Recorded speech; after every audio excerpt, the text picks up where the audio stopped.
Am I the jerk? Mom asked me to plan a trip for her but won't allow me to go. My mother, who is 45 years old, called me, a 26-year-old female, while I was out having a good day after a rough night. She asked me for some vacation advice, as I am basically the expert on vacations in the family. After giving her a few pointers, I asked if she, my younger sisters who are 11 years old, and my stepfather were planning a trip. I mentioned that I had plenty of time to take off and would love to join them for a family vacation. I have a season pass to the place they were considering, and I am eligible to offer them some great discounts. She hesitated and started beating around the bush, saying she was not sure if my stepfather and my younger sisters, with whom I had a sister staycation the week before at my own expense, would want to go. Then she switched the topic and told me that I always go on vacations and that it is not fair if I get to go all the time. She kept making excuses, and I finally told her I would not plan the trip if I was not invited. She then playfully said that I did not have a choice and needed to plan it for her. Frustrated, I reiterated what I had said and ended the conversation.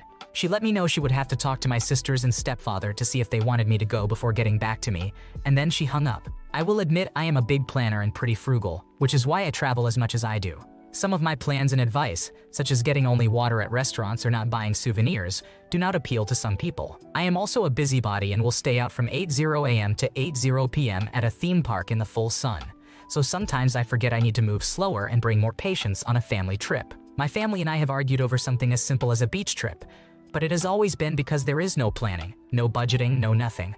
Just booking a hotel, driving there and figuring things out later. It is frustrating, which is one of the reasons I try to plan things out for them, and I was happy she asked for advice for once. I am hurt, but equally upset and angry. This will be the third large family trip where they have gone without me. The other two trips I found out only when they called me and asked for advice on what to do there. I have not done anything wrong to not be invited, and I even offer to pay my own way, sometimes even half of their portion, and I am still not worth inviting. We could never afford big out-of-state family trips when I was young, as my mother was a single parent with 80% custody of me until she remarried when I was a teenager. It is nice knowing that we, including my mother and stepfather, finally have the jobs and money to take such trips for my younger sisters, but I still get excluded. Am I the asshole for not planning their family vacation?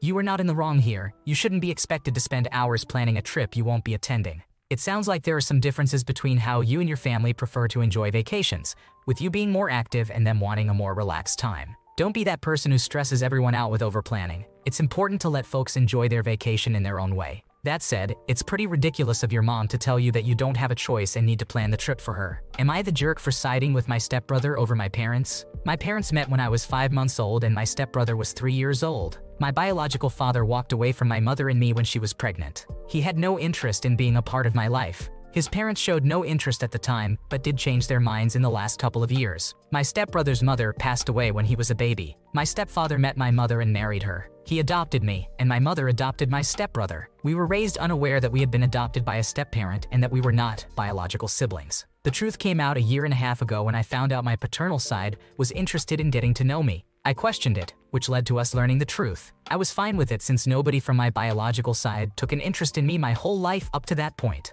However, my stepbrother felt very different. It really devastated him to learn his mother was erased, and her family was denied the chance to be in his life. We went to therapy, and after a few sessions, my stepbrother said he wanted us to be step-siblings, and my mother to be his stepmother. I used step for him. My parents hate it though. My stepbrother asked them how they would like to be erased, like his mother was. My parents never answered.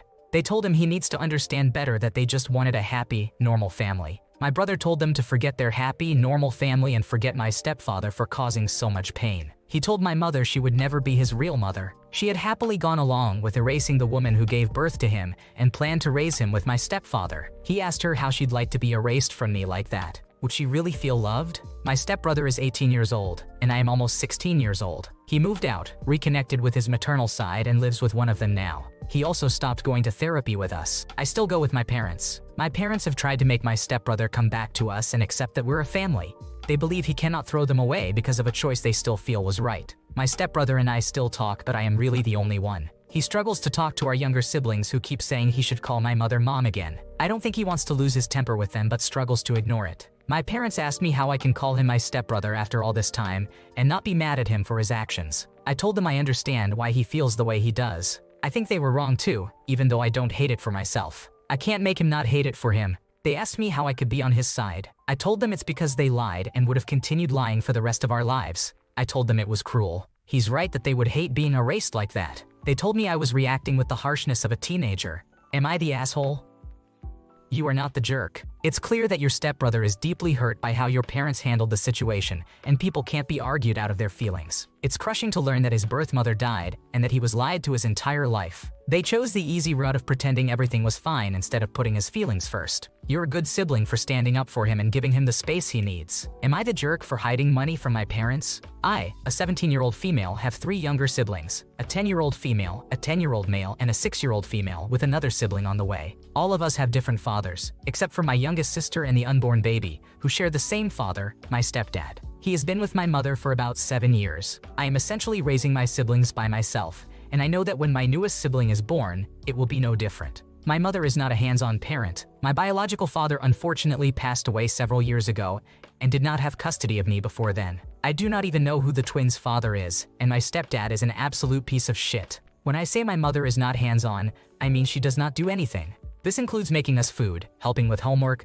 paying for anything school-related, or taking any of us anywhere. She does not even let us stay in the house during the day. She only lets us in when it gets dark and wants us out as soon as possible in the morning. When I first started looking after my siblings more full-time, it was not too hard for me to manage, but over time it became impossible to get by without paying for things. It is not like we do not have money. Neither of my parents work but receive benefits, and I know they get money from certain other means. Long story short, this all ended up with me getting a job when I turned 14. When I was about 12 or 13, I made friends with a girl who had recently moved to the area. Over time, I became really close with her and her family. I used to make pocket money by working on her family's farm, which then turned into a proper job when I was 14. It is a great job not only because of the money but also because during my work hours when my siblings are not in school, they can run around with my friends' siblings in a very safe area, and I do not have to worry about where they are. My hours have increased ever since I started college. I work 3 full days a week now and part-time the other 4 days. I did not want my parents knowing because that money is what I need to buy things for myself and my siblings,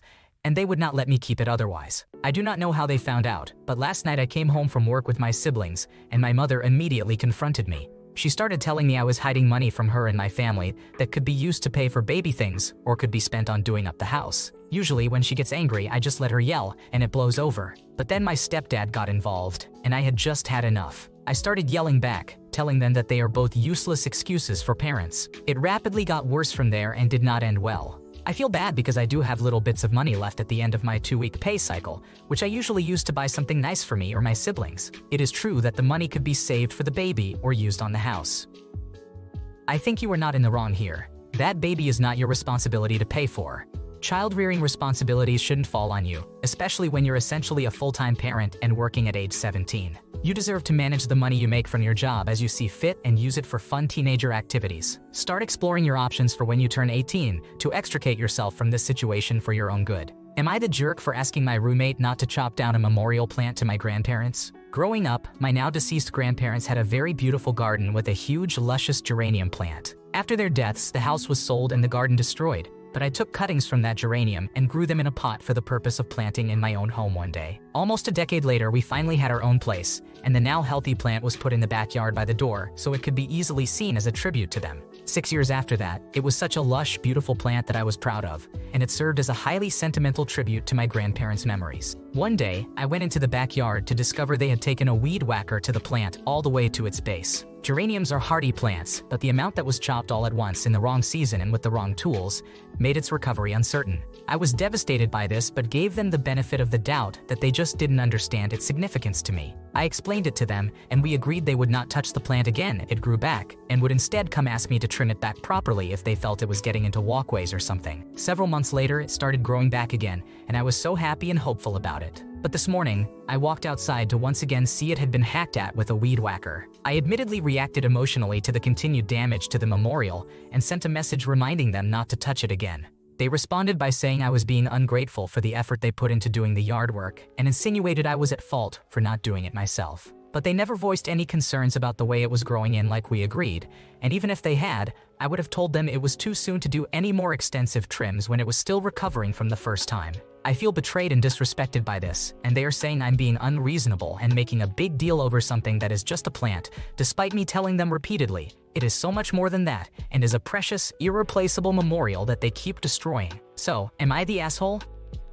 You are not in the wrong here. They're definitely doing this on purpose to spite you. Nobody seriously takes a weed whacker all the way to the base of a plant unless they're trying to kill it. This would be no different than if you had a tulip patch that they kept running the lawnmower over. Unfortunately, your roommate isn't going to start caring, so don't let them play dumb. Am I the jerk for refusing to fold towels when I do the laundry? When my husband and I got married in 2013, we were both working full-time jobs plus significant overtime. We split household chores equally. The two most relentless chores, dishes and laundry, were easy to split because he hates doing dishes and I hate doing laundry. When he first did the laundry, he would put everything away as I was used to, such as hangers for clothes and folded sheets, but all towels were simply thrown into the appropriate cabinet unfolded. When I asked him about this, he said that he doesn't fold towels because nobody sees them for very long anyway. I thought about this and decided I agreed. I asked him to fold the few that guests might access, like the 2 hand towels in the bathroom, but otherwise, I don't mind grabbing an unfolded towel before a shower. I moved on, and that was our acceptable standard of care for about a decade.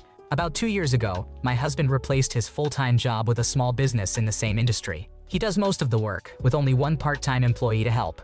He schedules his jobs as needed and as such can moderate his own workload to his degree of comfort. He likes this freedom and has expressed that he is not interested in growing the business past this point. This business quickly began to bring in over 400% as much as we earned as a couple, and my husband asked if I would be interested in returning to the home so that we could reduce our overall workload, as I was bringing in a pretty small portion of our income at that point. Although I was uncomfortable with giving up my career entirely, I did agree that it was silly for us to be under time constraints. I spoke to my employer, who agreed to allow me to work half-time from home if I would be willing to train a replacement for my full-time position, which would take about 6 months. I would then take over the majority of the housework to level out the labor in our relationship. We were all happy with this change. Almost immediately after my replacement was hired and I started to train them for this change, my husband suddenly began to fold all the towels. I questioned it casually, and he said he just liked how they fit in the cabinet when they're folded. I brushed it off, not wanting to be paranoid or make any accusations. But now that I'm home, he gets irritated that I do not fold the towels. So far, I have refused to do this. It is not a horrible chore to take over, but I feel like the timing is suspicious, and I feel manipulated.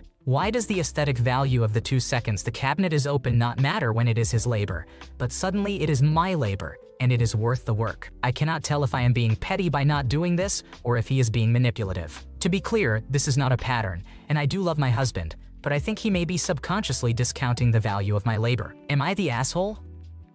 You are not the jerk. It's pretty annoying when the standards of a chore suddenly change just because someone else is doing it. It sounds like he's revealed he couldn't be bothered before, and now thinks he gets to manage how you do things. If he cares so much about how the clothes are folded, he should do it himself. People change their preferences over time, but it's unfair to impose those changes on others without any discussion. Am I the jerk for forcing my friend to pay for her share? I, a 21-year-old female, hosted a barbecue at my house the other day. Within my group of friends, we have always had the host buy the food, then everyone splits the cost. This is because we are all still students or interns and cannot afford to throw a huge party and pay for everyone. Splitting the cost allows us to have more parties with more people, rather than just 1 or 2 people hosting with a select few. With that being said, I have a friend who is a 24-year-old female that is always late for everything. I told her I understood if she could not come, because it was mostly people she did not know, but she said she would be there. After everyone confirmed, I proceeded with buying everything I needed, taking into account the people that would be attending, and then sent the total to the group chat and asked each person to send in their share as usual. On the day of the party, she had not sent in the money yet, which was fine by me. I do not care when the money is sent as long as it is sent.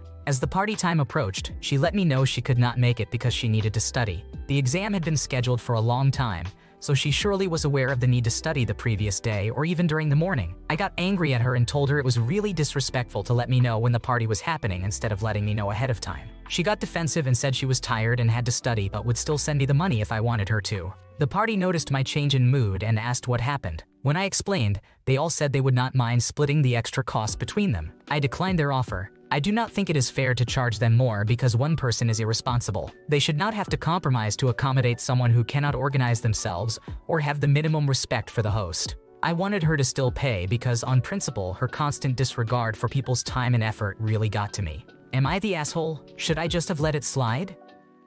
In my opinion, you have done some things wrong here. She had to study, offered to still pay, and doesn't know a lot of the other attendees. Everyone offered to cover her portion, yet you're still mad at her. Honestly, everyone in this story sounds great except for you. Thanks for watching. When you subscribe, make sure to hit the bell to turn on notifications so you never miss a video. To finish listening to all the stories, check out the playlist in the description.